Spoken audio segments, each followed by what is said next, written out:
오늘 오후 5가지 주제로 브리핑 드리겠습니다. 첫 번째는 역사교과서 관련입니다. 주제는 눈치 장관 이준식 부총리는 국정역사교과서 강행 방침을 철회하라. 교육부가 역사교과서 2018년 국검정 혼용을 발표했습니다. 2017년에는 희망학교를 대상으로 연구학교 방식을 적용한다고 합니다. 국민들의 반대에도 아랑곳 없이 박근혜표 국정교과서를 끝까지 강행하겠다는 것입니다. 교육부는 어젯밤까지도 눈치만 보며 여당과 언론에 1년 유예라는 사실상 폐기 방침을 흘리다가 기자회견 당일 갑자기 강행으로 입장을 바꾸면서 결국 국민들을 기만했습니다. 국검정 역사교과서가 혼용되면 학생들은 각기 다른 교육과정에 의해 집필된 책으로 공부하고 수능을 치르게 됩니다. 학교 현장에 엄청난 혼란을 초래하는 무책임한 선택인 것입니다. 교육부가 발표한 역사교과서 연구학교는 교장이 학교 구성원의 의견을 묻지 않고 자의적으로 신청할 수 있습니다. 이런 학교는 재정적 지원을 제공받고 교사와 교장은 가산점을 받으며 승진하는 혜택을 누릴 것으로 보입니다. 교육부는 교육부와 보수교육감이 이런 당근의 매개로 학교들을 회유한다면 국민들의 역풍을 맞게 될 것입니다. 야당은 국정역사교과서를 막기 위해 조속한 시일 내에 안건조정위원회를 열고 새누리당이 막았던 국정역사교과서 폐지 법안을 처리할 것입니다. 국민을 두려워하지 않고 윗분들의 심리나 살피는 눈치 장관 이준식 교육부총리는 국민 앞에 사죄하고 당장 자리에서 물러나십시오. 스스로 사퇴하지 않는다면 야당은 해임 결의안을 제출할 것입니다. 두 번째 주제는 반기문 총장과 관련된 것입니다. 반기문 둘 중 하나만 하시라. 아무리 억울했어도 UN 대변인을 통한 해명은 해도 너무했습니다. 반기문 사무총장이 박연차 전 태광실업 회장으로부터 23만 달러를 받았다는 의혹에 UN 대변인이 나서 반 총장은 평생 오점 없이 정직하고 성실하게 살아왔다며 관련 보도에 대한 취소 요청을 했습니다.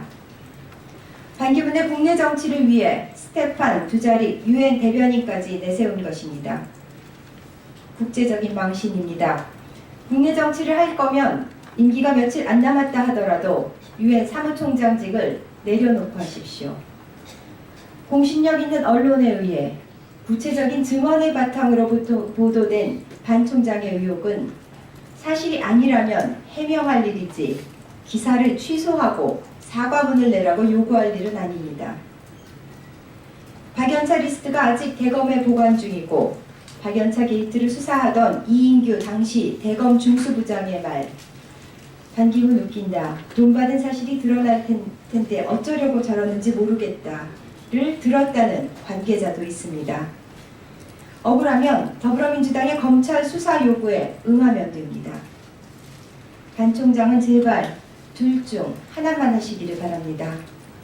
대한민국이 배출한 유일한 UN 사무총장이 무능하다는 국제적인 평가를 들은 것만으로도 우리 국민은 충분히 부끄럽습니다. 세 번째 주제입니다. 우병우 특별수사팀의 성과 없는 해산. 우병우 전 수석과 이석수 전 감찰관의 비위 의혹을 수사해온 검찰 특별수사팀이 해산했습니다. 실적은 아무것도 없었습니다. 수사팀이 남긴 것은 오 전 수석의 눈빛 레이저와 팔짱 조사뿐이고 4개월간 허송세월하며 세금만 낭비했습니다. 오 전 수석의 절친이라는 윤갑근 대구고검장이 수사팀장이었으니 애초부터 기대난망이었습니다. 수사는 중앙지검 특수부로 이관되겠지만 이 역시 변죽만 울리다 끝날 것이 자명해 보입니다. 이제 기대할 것은 박영수 특검의 수사뿐입니다. 촛불민심은 개혁과제 중에 하나로 검찰개혁을 요구하고 있습니다. 더불어민주당은 촛불민심을 받들어 오만하고 반성할 줄 모르는 검찰을 기필코 개혁할 것입니다. 다음 주제입니다. 정경유착의 제물로 희생된 국민의 노후. 삼성물산과 제일모직의 합병 과정에서 문영표 당시 보건복지부 장관이 청와대의 하명을 받아 국민연금관리공단의 찬성 의결을 지시한 정황이 밝혀졌습니다. 박 대통령이 삼성 경영권 문제가 원만히 해결됐으면 한다고 언급한 것도 사실로 확인됐다고 합니다. 그렇다면 청와대, 보건복지부, 국민연금공단, 삼성그룹이 결탁해 국민연금기금에 무려 5,900억에 달하는 크나큰 손실을 끼친 공범이 됩니다.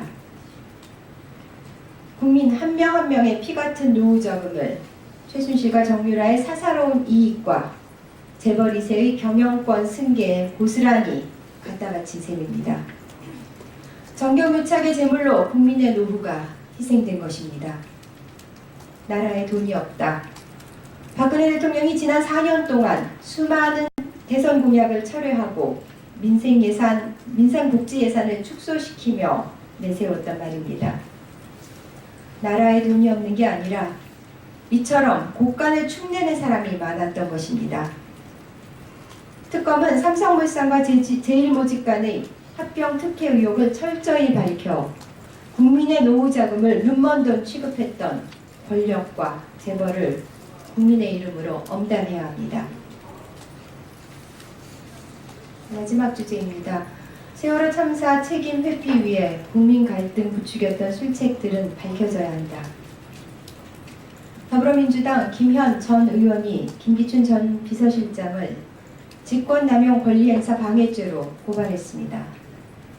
김현 전 의원은 세월호 유가족 대리기사 폭행 사건에 연루되어 고초를 겪었지만 최근 항소심에서 무죄를 선고받았습니다. 이 사건과 관련해 김기춘 전 비서실장이 검찰 수사에 깊숙이 개입한 증거가 나왔지만 검찰은 이를 끝내 수사하지 않았습니다.